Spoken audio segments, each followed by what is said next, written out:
नमस्कार विद्यार्थियों, मैं doctor Monika Khetarpal, associate professor physics, government Dungar college Bikaner. मैं आपको बीएससी पार्ट सेकेंड का थर्ड पेपर ऑप्टिक्स पढ़ाऊंगी।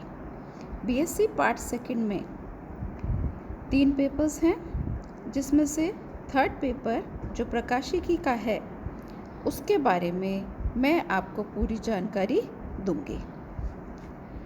प्रकाशिकी नाम से ही जैसा पता लग रहा है कि इसके अंदर अपन प्रकाश के बारे में, लाइट के बारे में डिटेल में पढ़ेंगे। जो मैं लेक्चर दूंगी वो इंग्लिश मीडियम और हिंदी मीडियम दोनों मीडियम के बच्चों को ध्यान में रखते हुए दूंगी। इंग्लिश और हिंदी दोनों की इम्पोर्टेंट टर्म्स मैं बोलूँगी। तो सबसे पहले बेसिक डेफिनेशन है लाइट की। क्या होता है प्रकाश? अपन आज फर्स्ट यूनिट से स्टार्ट कर रहे हैं। फर्स्ट यूनिट है ज्योमेट्रिकल ऑप्टिक्स का ज्यामितीय प्रकाशिकी। प्रकाश एक प्रकार की ऊर्जा है। Light is the form of energy.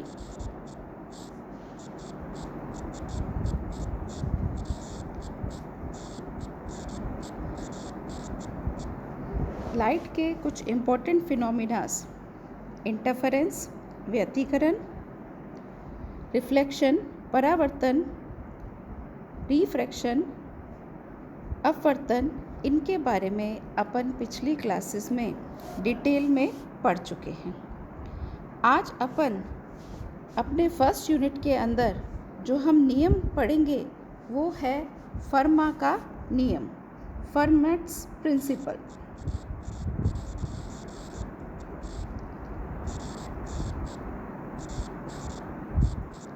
क्या है फर्मा का नियम? मेरे पास एक प्रकाश की किरण है।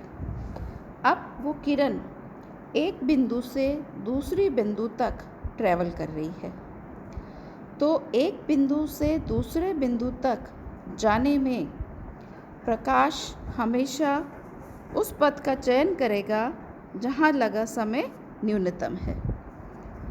जैसा कि मैं यहाँ चित्र में दिखाऊं, ये ए बिंदु है और ये मेरे पास बी बिंदु है।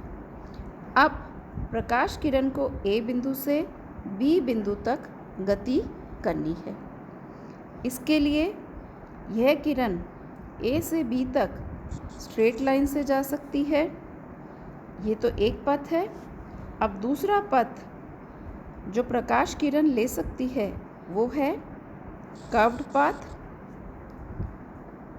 ऐसे बहुत सारे पाथ हो सकते हैं जब लाइट ए से बी तक ट्रैवल करे। जैसे यहाँ एक तीसरा पाथ मैं ड्रॉ कर रही हूँ, जिगजैग पाथ। तो फर्मा के नियम के अनुसार ए से बी तक जाने में, ए बिंदु से बी बिंदु तक जाने में लाइट वो वाला पाथ लेगी जिसमें लगा हुआ टाइम मिनिमम होगा। हमें पता है कि शॉर्टेस्ट डिस्टेंस 2 पॉइंट्स के बीच में हमेशा एक स्ट्रेट लाइन होती है। तो अगर लाइट ए से बी तक इस पाथ के अलॉन्ग चले तो टाइम ऑफ ट्रैवल जो है वो मिनिमम आएगा। तो ये अपना फर्मा का नियम है। पर फर्मा का नियम कुछ कंडीशंस में कहता है कि ए से बी बिंदु तक जाने में प्रकाश ऐसे पथ का चयन करेगा जहाँ लगा हुआ समय न्यूनतम न होकर के अधिकतम है। That means light ray will travel along a path in which time of travel is maximum or minimum. अब मुझे इसको प्रूव करना है।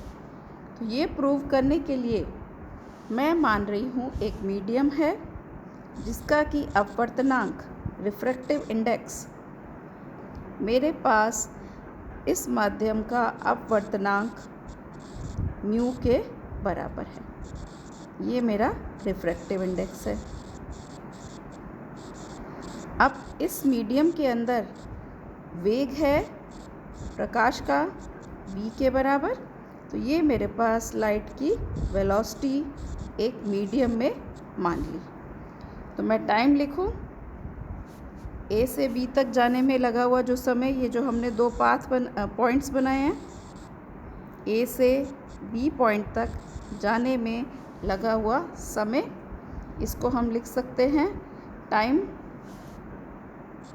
समय बराबर अल्पांश ले लूँ लंबाई ds का, और वेग है मेरे पास v के बराबर। तो कुल समय a से b तक मेरे पास आ गया integral a to b ds upon v के बराबर। अब फर्मा का नियम कहता है या तो ये समय अधिकतम है या न्यूनतम है, तो हम इस नियम को लिख सकते हैं। अगर मैं इसको म्यू की फॉर्म में लिखूं तो मुझे पता है म्यू बराबर क्या होता है, म्यू बराबर है c अपॉन v। यहाँ पर c मेरे पास प्रकाश का वेग है निर्वात में, तो v की जगह आ जाएगा मेरे पास c बटा म्यू। तो a से b तक जाने में लगा हुआ समय आ जाएगा म्यू ds अपॉन c। अब चूँकि ये लगा हुआ समय चरम मान के बराबर होना चाहिए। चरम मान का क्या अर्थ है, या तो अधिकतम मैक्सिमम या न्यूनतम, मैक्सिमम या मिनिमम की कंडीशन इसमें आनी चाहिए। तो हम हमारा ये जो फर्मा का नियम है इसको दूसरे रूप में लिखें तो ये क्या आ जाएगा, differential mu ds upon c बराबर 0। अब c जो है ये मेरा कांस्टेंट है, नियतांक है, तो मैं इस डिफरेंशियल को इस फॉर्म में भी लिख सकती हूँ, differential a to b mu ds equal to 0। ये वाला जो है इसको हम फर्मा का नियम कहते हैं। फर्मा का नियम का मैथमेटिकल एक्सप्रेशन ये है। इस मैथमेटिकल एक्सप्रेशन की दूसरी फॉर्म अगर हम लिखें तो दूसरी फॉर्म है a to b mu ds, ये मान चरम मान के बराबर होना चाहिए। चरम मान अर्थात एक्सट्रीमम वैल्यू, तो ये अपना एक्सट्रीमम वैल्यू के बराबर है। तो ये फर्मा के नियम के मैथमेटिकल फॉर्म आ गए, गणितीय रूप अपने आ गए। अब मुझे फर्मा के नियम को सत्यापित करना है। तो सत्यापन करने के लिए मैं एक गोलीय पृष्ठ मान रही हूँ। ये मेरे पास एक गोलीय परावर्तक पृष्ठ है। ये गोलीय परावर्तक पृष्ठ को मैं डिनोट कर रही हूँ, इसके किनारे हैं ए बी के बराबर। ये मध्य का बिंदु O, ये मेरा परावर्तक पृष्ठ है। इस परावर्तक पृष्ठ का वक्रता केंद्र सेंटर ऑफ कर्वेचर ये C के बराबर है, और इसका रेडियस ऑफ कर्वेचर वक्रता त्रिज्या, ये मैंने रेडियस ऑफ कर्वेचर लिया है R के बराबर। अब हम यहाँ पर एक बिंब मान रहे हैं P के ऊपर। ये मेरे पास एक लाइट एमिटिंग ऑब्जेक्ट है एट पॉइंट P। तो P बिंदु से प्रकाश इस परावर्तक पृष्ठ पर रिफ्रैक्टिंग सरफेस पे आता है। ये मेरी इंसिडेंट लाइट है PO। O पर टकराने पर परावर्तन होता है, तो परावर्तन के बाद ये मुझे किरण मिल रही है ओ क्यू। तो ये अपनी किरणें हैं पी ओ ओ क्यू। तो प्रकाश का पथ आ गया, पाथ ऑफ लाइट वेव आ गया पी ओ क्यू के बराबर। अब यहाँ पर मैं मान रही हूँ कि मेरे पास एक दूसरा बिंदु है डी। तो लाइट P से D पर टकरा रही है, परावर्तित हो रही है और Q बिंदु के ऊपर आ रही है।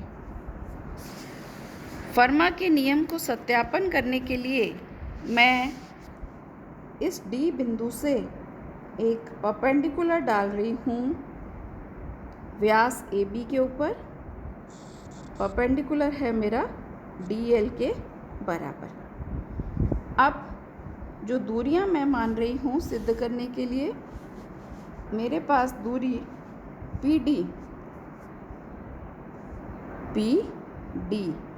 ये दूरी मैं PD बराबर लिख रही हूँ U के बराबर, और DQ D से Q के बीच की दूरी, ये दूरी मान रही हूँ V के बराबर। और चूँकि हमारी आपतित किरण थी PO, अगर हम आपतन O पे माने, परावर्तित किरण है OQ और एंगल I बराबर एंगल R होता है, इसीलिए हमारे पास ये जो दूरियां हैं CP और CQ, ये दूरी आपस में बराबर होगी। इस दूरी को मैं मान रही हूँ D के बराबर। तो हमने क्या माना है, CP बराबर CQ बराबर D, और मेरा रेडियस ऑफ कर्वेचर मैंने माना है R। रेडियस ऑफ कर्वेचर दिखाने के लिए मैं C को D बिंदु से जोड़ रही हूँ।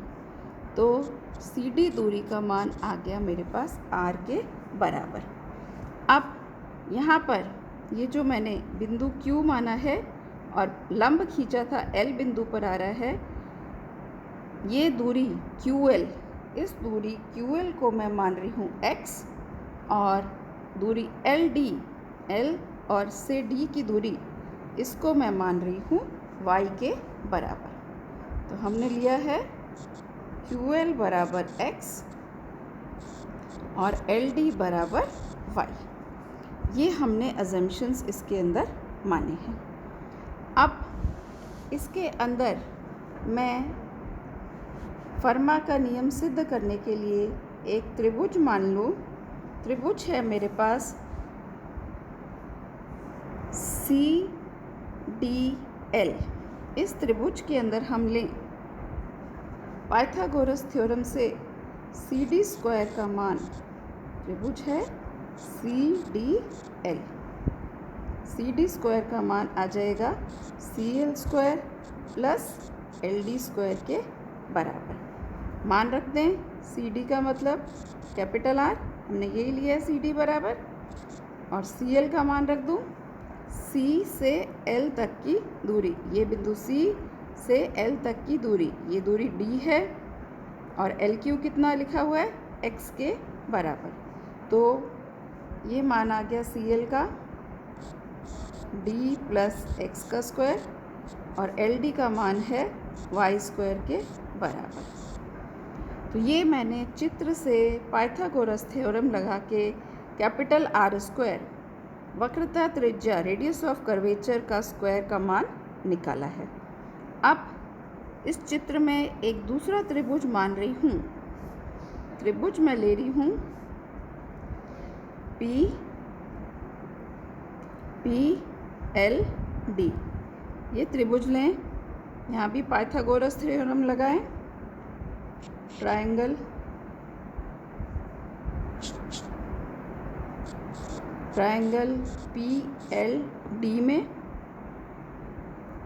PLD में PD स्क्वायर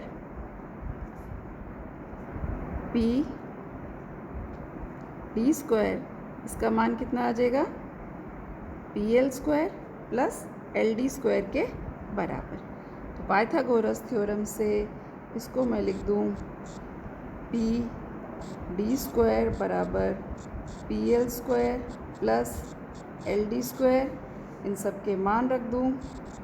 यू स्क्वायर बराबर 2d प्लस एक्स का whole square plus Y square. इसको मैं समीकरण 2 मान रही हूँ। इसी तरह यहाँ पर एक दूसरा समीकरण लूँ, दूसरा त्रिभुज लूँ। त्रिभुज है क्यू एल डी। तो त्रिभुज क्यू एल डी में भी इसी प्रकार जैसे मैंने ऊपर पाइथागोरस थ्योरम लगाई है, यहाँ पर क्यू डी स्क्वायर आ जाएगा Q L square plus L D square. Q D square बराबर Q L square plus L D square. और क्यू डी का मान कितना है विद्यार्थियों? चित्र में देखें, क्यू डी ये हमने मान यहाँ पर क्यू डी कितना माना है? क्यू डी का मान v के बराबर माना हुआ है। तो ये v के बराबर इस मान को मैं रख रही हूँ। तो v स्क्वायर बराबर क्यू एल की जगह एक्स स्क्वायर, एल डी का मान है y के बराबर। तो ये मेरा तीसरे त्रिभुज से समीकरण आ गया। अब हल करने के लिए हम सेकंड और थर्ड इक्वेशन को ऐड कर रहे हैं। तो समीकरण 2 व 3 को जोड़ने पर ये आ जाएगा, जोड़ लें इन दोनों को, u square plus v square. ये तो आ गई मेरी left hand side. Right hand side लिख लें ऐसे ही। राइट हैंड साइड में आ जाएगा 2d प्लस एक्स का whole square plus x square plus 2y square. अब हमने समीकरण 1 के अंदर आर स्क्वायर का मान निकाल रखा है। ये मेरा समीकरण 1 में आर स्क्वायर का मान निकला हुआ है। यहाँ से वाई स्क्वायर का मान मैं अपने इस समीकरण में रख रही हूँ। तो u square plus v square बराबर आ जाएगा, इसको खोल लूँ, 4d square plus x square plus 4dx plus x square plus 2 y square का मान रख रही हूँ वहाँ से समीकरण 1 से। ये मान रखते हैं और इसको हम अब आगे हल कर रहे हैं, सिंप्लीफाई कर रहे हैं। 4d square plus x square plus 4dx plus x square, bracket खोल लूँ, 2r square minus 2d square minus 2x square minus 4dx। 4dx से 4dx कट गया, 2x स्क्वायर माइनस में और ये प्लस में 2x स्क्वायर कैंसिल हो गया। तो ये क्या टर्म्स रह गई? 2r स्क्वायर और प्लस 2d स्क्वायर। तो मेरे पास u square plus v square का मान आ गया, 2 कॉमन ले लूँ, r square plus d square के बराबर। तो r का मान कांस्टेंट है, रेडियस ऑफ कर्वेचर, और अगर d का मान भी मैं कांस्टेंट मान लूँ तो ये मेरा एक u square plus v square का मान, ये हम नियतांक के बराबर इसको लिख सकते हैं। हमें एक मैथमेटिकल आइडेंटिटी पता है, उस आइडेंटिटी को हम काम में ले रहे हैं। क्या है ये मैथमेटिकल आइडेंटिटी? हम लिख सकते हैं u प्लस वी का whole square plus u minus v का स्क्वायर। इसको हम लिख सकते हैं 2u plus 2u square plus v square के बराबर।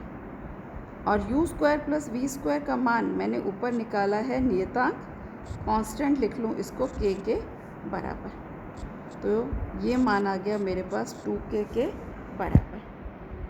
हमें पता है कि प्रकाश जो दूरी तय कर रहा है उसको हमने चित्र से देखें। आपतित किरण थी PD, आपतित किरण है मेरी PD, इसके लिए दूरी हमने ली है u, और परावर्तित किरण है मेरे पास dq, d से q, तो दूरी आ गई u प्लस v के बराबर। तो हम अपना प्रकाशीय पथ, ऑप्टिकल पाथ, प्रकाशीय पथ का मान आ जाएगा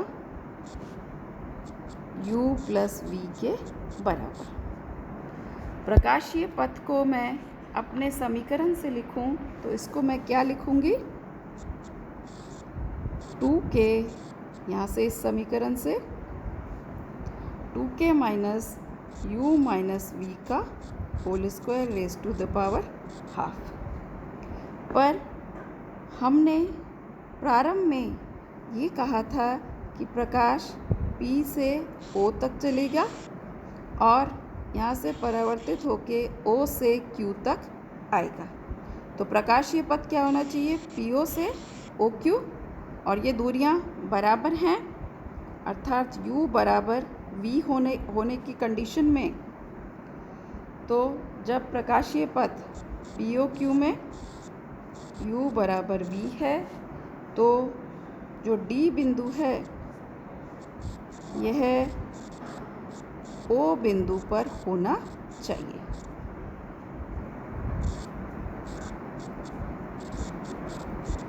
D and O point will coincide।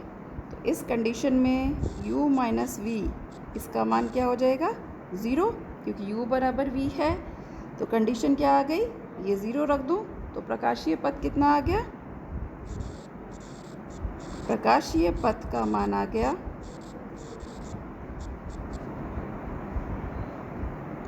U और V 0 हो गया, U और V बराबर हैं, ये टर्म 0 आ गई, तो ये आ गया 2k raise to the power half, जो कि प्रकाशीय पथ के लिए अधिकतम मान के बराबर है। तो हम कह सकते हैं general form of Fermat principal,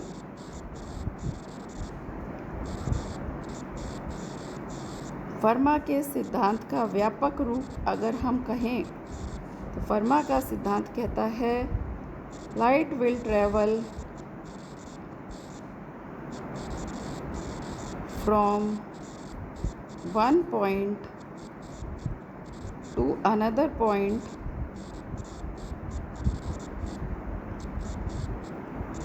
in such a way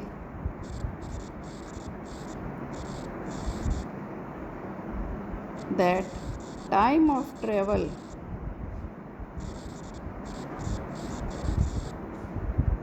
is either maximum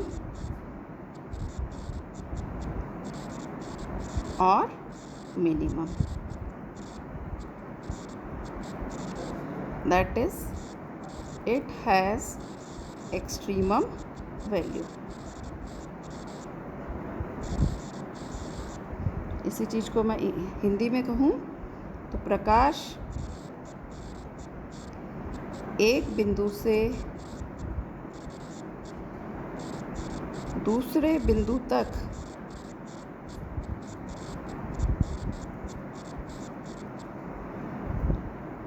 जाने में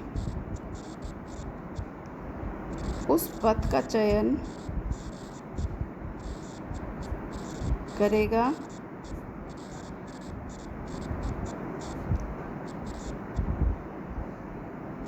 जिसमें लगा समय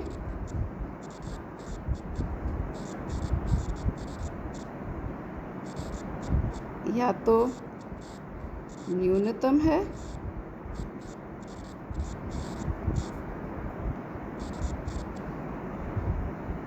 या अधिकतम है, अर्थात चरम मान के बराबर है।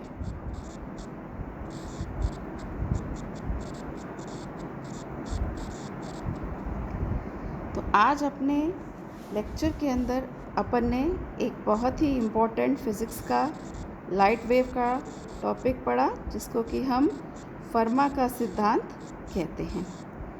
अपने कल के लेक्चर में हम इस फर्मा के सिद्धांत के उपयोग करके परावर्तन और अपवर्तन के नियमों को निकालेंगे।